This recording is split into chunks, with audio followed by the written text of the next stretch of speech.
This week, the Cleveland Browns travel to Pittsburgh to take on the Pittsburgh Steelers in Week 6 here in the NFL schedule. Today, we're going to be breaking down this matchup, breaking down the Cleveland Browns schematics. We're going to be talking about their roster. I'll talk about some keys to victory for the Pittsburgh Steelers to pull out the win here in Week 6, and then I'll have my official score prediction at the end of today's show. Before we get into this week's Steelers Talk preview, we are trying to beat the Browns in a new subscriber battle this week. We have already picked up 117 new subscribers this week, which is fantastic. But the Browns Report is trying to take down the big dogs this week. They already have 136 new subscribers. We're less than 20 subscribers behind them right now, but help us pass them right now so we can never give up this lead again. And guys, our new Browns host, Joey O'Donohue here, he's a great guy, man. He's working really hard. He's doing a great job with that channel right now, but he thinks he's going to take on the big dogs here at Steelers Talk and take us down. I'm going to show him right now, and we're going to show him right now why he is mistaken. So new viewers, we are counting on you guys to click that subscribe button. If you watch our videos pretty regularly and you haven't clicked that subscribe button yet, what are you waiting for? We provide you guys the best damn Steelers coverage money can buy, 100% free every single day on this channel. So make sure you guys click that subscribe button to help us beat the Browns off the field this week. All right, so now let's talk about this matchup on the field here. We're Cleveland, 1-4. Coming off a loss in London versus the Minnesota Vikings, are going to be coming to Acrisure Stadium for the second home game for the Pittsburgh Steelers this year. Steelers currently sitting at 3-1, and if they can win this ball game, man, you start your season 4-1, and you continue to expand your lead atop the AFC North. Now, something to keep in mind here, guys, that the Steelers are coming off of a bye this week. All right, so they've had ample time to prepare. Of course, Cleveland not only doesn't have that extra time to prepare, but they're also coming back from an international trip, so they might have a little bit of jet lag this week. So some of those things might play a little bit of an impact in their preparation for this week's matchup. And then also head coach Mike Tomlin for the Pittsburgh Steelers, one of the best in the league in terms of coming off of a bye. He's got an all-time 13-4 career record coming off of a bye week. And, he's done a really good job coming off of the bye throughout his NFL career to this point as an NFL head coach for the Pittsburgh Steelers. Whenever the Steelers are coming off of a bye, no matter who they're playing against, they usually are favored because Mike Tomlin usually has his guys prepared coming off of that bye week. Now, in terms of the guys that will be out this week, in terms of the Cleveland Browns, Cedric Tillman, a wide receiver, is out with a knee injury. Dwan Jones has a knee and hamstring injury. He will be out. He's one of their starting tackles. Martin Emerson is one of their starting corners. He's out with an Achilles tear. He's out for the season. And Jeremiah Owusu-Koramoah, their excellent inside linebacker, is out for the season with a neck injury. But some injuries to watch on the Pittsburgh Steelers side of things. Jalen Warren, Alex Highsmith, two names to kind of keep your eye on. It sounds like those guys are going to be able to go this week. And then Calvin Austin III dealing with a shoulder injury and Jalen Ramsey dealing with a hamstring injury. Wouldn't expect Calvin or Jaylen to give it a go this week, but certainly some names to keep your eye on. Now let's shift our focus here to the Cleveland Browns, the first matchup of the year in the AFC North for the Pittsburgh Steelers this season, and what you guys can expect from them and their coaching staff. Kevin Stefanski has a 41-48 record all-time as their head coach, which is crazy because he's won 2 Coach of the Year trophies. Mike Tomlin has won 0 Coach of the Year trophies. Kevin Stefanski has 2, and he has a losing career record, which is absolutely crazy to me. But then you take a look at their schematics on offense. Kevin Stefanski does run their offense. He calls plays for them.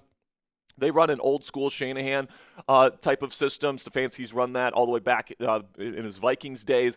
But then Jim Schwartz is one of the better, in my opinion, defensive coordinators in the league. They run an attacking 4-2 system. They base out of nickel. So that's what you can expect from the schematics from the Cleveland Browns this week. And in terms of the results that Cleveland has had so far this season, they're 1-4 right now. So the one win that they've had is against arguably the toughest team that they've played, which was the Green Bay Packers. They beat them at home 13-10. Now, they did play the Detroit Lions. They got absolutely smoked by those guys on the road. They also got smoked by Baltimore. They lost to Cincinnati. If you can't beat the Browns and the Ravens, two teams that are really struggling right now, I think that's another kind of reason why the Steelers should definitely be favored in this ball game. But then last week they played the Minnesota Vikings, and honestly, the Vikings did not play a great football game. There's a lot of penalties, fumbles. The Browns had a lot of opportunities to put them away, and they just couldn't do it. They gave up a last-second touchdown to Jordan Addison there to lose 21-17, and that's how they are last in the AFC North at this point in time with a 1-4 record. But then you take a look at their offensive roster that they're going to be working with here. Dillon, Gabriel, rookie quarterback out of Oregon, is going to be under center for them this week. Cam Robinson, I'm expecting to get more playing time this week. He got 7 snaps last week in his Browns debut. They just traded for him from the Houston Texans just a few weeks ago. I think that he's going to officially take over the starting left tackle job this week. If he can't, it's going to be KT Levison, who has been really, really bad ever since DeJuan Jones ended up leaving the lineup with his injury. But you got Joel Bitonio, you got Ethan Pocic, and Wyatt Teller. A really good interior trio for a long time. But over the last 2 seasons, that group has not been fantastic. They've kind of regressed together as a trio there. But then Jack Conklin returned to the lineup last week versus Minnesota. He's usually a pretty darn good right tackle. But in terms of the skill position players, you got Jerry Jeudy, Isaiah Bond as the top 2 wide receivers in this group. They like to play lots of 2 tight end sets, so you're going to see David Njoku and then rookie Harold Fannin Jr. He's had a really good rookie season to this point. You're going to see lots of 12 personnel from this Cleveland Browns offense. And then you got Quinshon Judkins, the rookie out of Ohio State, and he's had a pretty darn good start to his Browns tenure. This Browns offense definitely wants to run through the ground game, just so you guys know. But then we take a look at the defensive roster, starting with the trenches. You got Myles Garrett, maybe the best defensive end in the National Football League. There's certainly among the elite class of guys like T.J. Watt, Aiden Hutchinson, Max Crosby, Micah Parsons. He's certainly in that elite class. A player, we'll talk about him later in today's show, but then Mason Graham, their top rookie draft pick this year, has had a pretty darn good season. Then Malik Collins, very quietly having a really good season on the interior for the Cleveland Browns, and then Isaiah McGuire is the other defensive end in this Cleveland Browns defense. Then the off-ball linebackers, Carson Schlesinger is currently the betting favorite to win Defensive Rookie of the Year. He's been phenomenal to start his first season in Cleveland. And Devin Bush, you guys remember Devin Bush. He had some really down years here in Pittsburgh. He's had kind of a career renaissance in Cleveland. He's found himself a pretty nice fit there inside Jim Schwartz's defense. So both of these guys can get the job done at the off-ball linebacker position. And then you get to the secondary, you got some pretty darn good players on the outside, and Denzel Ward and Greg Newsome. These guys can play man coverage with the best of them, which is why Jim Schwartz plays as much man as he does. But then at the safety position, you got Ronnie Hickman and Grant Delpit. You can definitely take advantage of that safety duo at times, especially Delpit. He's a big-time aggressive safety, so you can kind of bait him a little bit with eye manipulation. You can use play action to get him to bite. So keep your eye on Grant Delpit and this Aaron Rodgers kind of playing with him a little bit this week. And then Miles Harden is their nickel cornerback. He's been their starter ever since Emerson left their lineup. Then we get to the still to come portion here, guys. Keys to victory versus the Browns is coming up next. And we got Dillon Gabriel's scouting report. I'm going to let you guys know how the Steelers can really limit him this week at Acrisure Stadium. Then we'll get to my official score prediction here for Week 6 versus the Steelers and the Cleveland Browns. But before we get into the rest of this week's preview, let's have a word from our sponsor today at Ethos. And guys, the summer before I started here at Chat Sports, my family unfortunately lost my late grandfather. And as you tend to do when you lose someone close to you, you begin to think about your own mortality and what would happen to the people dependent on you if something were to happen. With today's sponsor, Ethos, your family can be protected. Cassie and I are getting married soon, and shortly after that, I imagine we'll buy a house and start having some kids. If something were to happen to me, I want the last thing the people I love to worry about is being able to pay the bills, so I trust Ethos to keep them protected. And as you guys probably already know, however, the process for obtaining life insurance can be super confusing or straight up annoying with how tedious the process can be. That's where our friends at Ethos come in. As of March of 2025, Business Insider named Ethos the #1 no medical exam instant life insurance provider. Ethos is an online platform that makes getting life insurance fast and easy to protect your family's future in minutes, not months. There's no complicated process, and it's 100% online. There's no medical exam required, and you just answer just a few health questions to get a quote in as little as 10 minutes. Protect your family with life insurance from Ethos today. Get your free quote at ethos.com/NFL Daily. That's ethos.com/NFL Daily to get your free quote today. Application times may vary. Rates may vary. A big thank you to Ethos for sponsoring today's edition of Steelers Talk.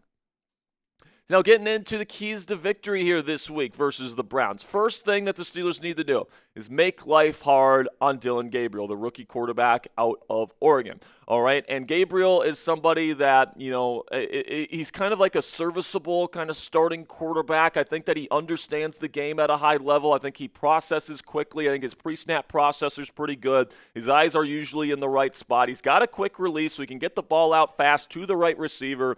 He's pretty darn proficient in the RPO passing game. They ran a lot of that at Oregon. So in terms of the floor that he brings to the table, he actually brings a pretty decent amount of skill. But the tangibles just aren't there with a guy like Dillon Gabriel. He's super small, all right, so he's under 6 foot.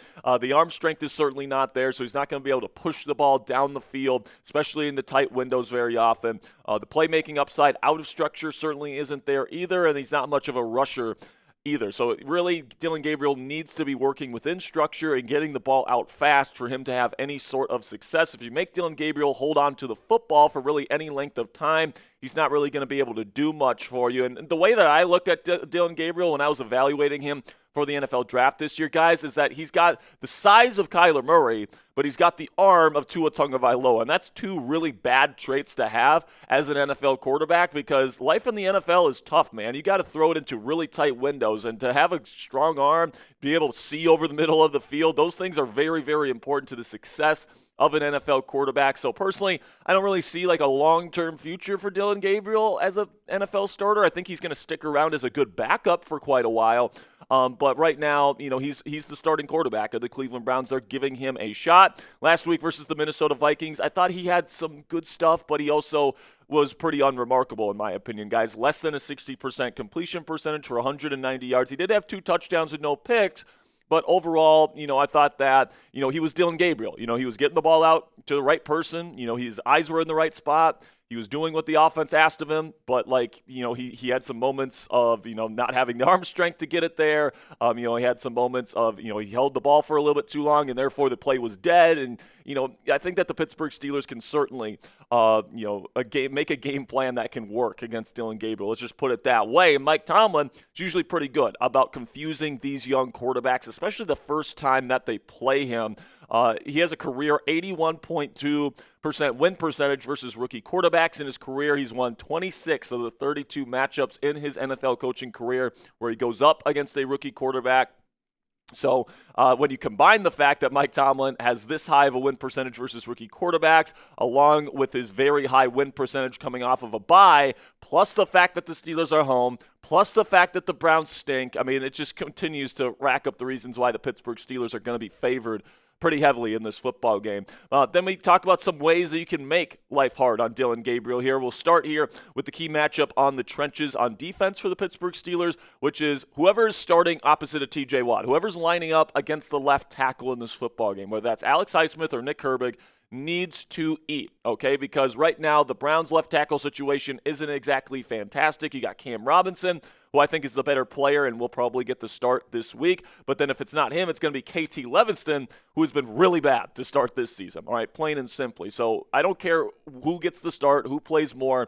The Steelers should have the matchup advantage here, and this is going to be the weak spot that the Steelers need to take advantage of here. And whether it's Alex Highsmith returning from injury this week, Nick Herbig, or a combination of the two, whoever lines up versus the left tackle needs to take over this ballgame. Now, obviously, you want your other playmakers to come up big and make some plays as well. Cam Hayward, Keanu Benton, Derek Harmon, TJ Watt, of course. You want those guys to be able to do some good things as well. But the matchup that you can't afford to lose, in my opinion, you need to be able to take advantage of, goes with Highsmith or Herbig on the outside. Then another thing that the Steelers defense could do to win this ball game and kind of make life hard for Gabriel is make him throw the ball more. The way you make him throw the ball more is you take away the run. So you put extra people in the box, you force them to throw the football down the field with Gabriel. And, what Cleveland is trying to do with their offense this year, guys, is they want to be a run-heavy unit, and they want to run their offense through Quinshon Judkins, and he's been pretty darn good to start his NFL career. I can't lie, man. When you turn on that Cleveland Browns film, the one guy that really stands out to you is number 10, all right? And, this goes all the way back to Ohio State. He's got an awesome physical profile. He's got speed, he's got vision, he's got contact balance. He's got really the complete package in terms of a starting running back in the NFL, and he's had a really good start to his NFL career. So if you can take away Quinshon Judkins in that run game, and you can get heavy at the line of scrimmage, and you can really take that portion of this Cleveland Browns offense away, I think that that's going to force Dillon Gabriel to throw the football more, which is advantageous for the Pittsburgh Steelers' defensive game plan. Then we move on here to the offensive side of the ball, and I think a big key is to stay big on offense. And what I mean by that is you continue to use the jumbo formations that you use versus the Minnesota Vikings. All right, the thing you have to understand about the Cleveland Browns defense, guys, is that they like to play lighter. They kind of base out of nickel, kind of similar to how the Vikings like to base out of nickel. And the Steelers' answer to that was to put an extra offensive lineman on the field, put Darnell Washington in at tight end as well, and kind of run jumbo formations to kind of operate their run game in.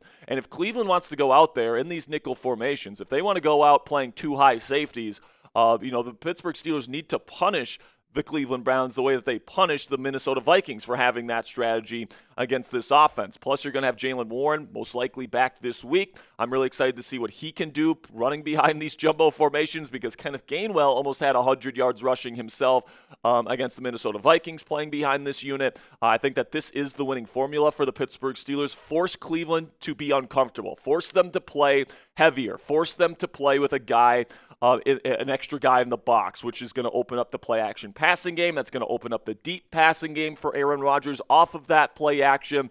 And I'm hoping that the Pittsburgh Steelers are going to be able to kind of replicate the same success that they had in the run game that they had in Ireland 2 weeks ago. Then we get to the passing game, kind of key to victory for me, guys, which is to get the ball out fast, all right? And Aaron Rodgers has been able to do this throughout his first 4 games as a Pittsburgh Steeler, so I don't think this is going to be an issue. I think the Steelers will do a good job getting the ball out of Rodgers' hands. But if you're hoping Rodgers is going to hold the ball for longer this week and kind of headhunt down the field, I don't think that's going to happen, because this week the matchup nightmare for the Pittsburgh Steelers is you got Broderick Jones, maybe one of the worst starting left tackles in football, going up against Myles Garrett. And Broderick, he really struggles against the bull rush, and Myles Garrett's ability to convert speed to power is probably the best in football today. All right, so I think that Broderick is going to get his ass kicked. I think that the Steelers are probably going to give him a lot of help. But honestly, how much is Jalen Warren or an extra guard going to help when Myles Garrett is just running right through the face of Broderick Jones, who can't anchor, right? So that's going to be a big problem for the Pittsburgh Steelers, in my opinion. Because of that, once again, the Steelers' game plan in the passing attack needs to be getting the ball out fast, because Myles Garrett will be coming for Aaron Rodgers.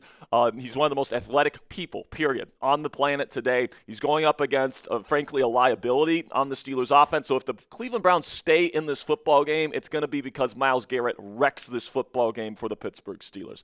Then the final key to victory for Pittsburgh, just generally speaking here, is to play the cleaner game. And usually when you have a lot of advantages on paper heading into a game, the way that you lose that ball game is you commit a lot of penalties, or you commit a lot of turnovers, or both, and you allow your opponent to win that way. That's kind of the way that Cleveland allowed Minnesota to win in London last week, where I think they were probably the better team, but they allowed them to stay in it despite Minnesota's turnovers and penalties and all the things that they kind of gave the Browns opportunities to kind of clean out that game, and they didn't do it because they were making just as many, if not more, mistakes. So the Steelers can't do that this week. I thought in the home opener versus Seattle, this is what the Steelers did. They beat themselves, all right? Like Calvin Austin breaks the contain rules there, tips the ball up in the air when it would have been a touchdown to Pat Freiermuth. That's a 7-point swing right there. And then Seattle, of course, gets a free touchdown because Caleb Johnson doesn't know the kickoff rules. That's a 14-point swing right there, and guess how many points the Steelers lost by in that game? 14 points. So if you don't have those two plays, I think the Steelers actually have a pretty darn good chance of winning that ball game at home, and they might even be sitting at 4-0 right now if they don't make those critical mistakes. So if the Steelers can avoid those critical mistakes and not allow Cleveland, an inferior team in my opinion, to stick around, they should win this ball game pretty handily. Now, I don't think it will be like a complete crazy blowout or anything like that. It's a divisional game. I do think the Browns have a good defense, and I think they have a very big matchup advantage with Myles Garrett going up against Broderick Jones in this football game. So I'm going to predict that the Steelers win this game 24-13. So it's not like a crazy blowout, but it's multiple scores. I think everything going into this game, Steelers coming off of the bye week, Mike Tomlin's record against rookie quarterbacks, I don't think Dillon Gabriel is going to be able to do a whole lot in this football game whatsoever.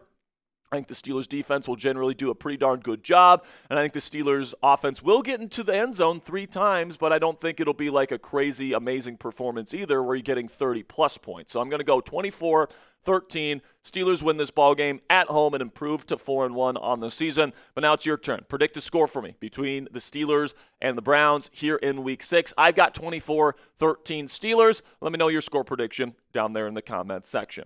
And with that, guys, we're going to be going live for this game starting at 12 p.m. Eastern Time, an hour before kickoff. We are expecting to hit 100,000 subscribers during this live stream on Sunday, guys. So if you want to celebrate with this kind of historic moment in the history of our channel, it's going to be awesome, guys. Hopefully we can get a Steelers victory as well. We're going to have an hour of pregame coverage followed by live play-by-play coverage, and then, of course, extensive postgame coverage as well after the game is over. So make sure you guys click that subscribe button if you haven't already to not only help us beat the Browns in our sub battle this week, but also you guys get access to all of our weekly game previews for the Pittsburgh Steelers, all of our live watch parties that we do every single Steelers game day, and then also our post-game reactions after every single Steelers football game. So make sure you click that subscribe button if you haven't already. Till next time, guys, here we go, Steelers.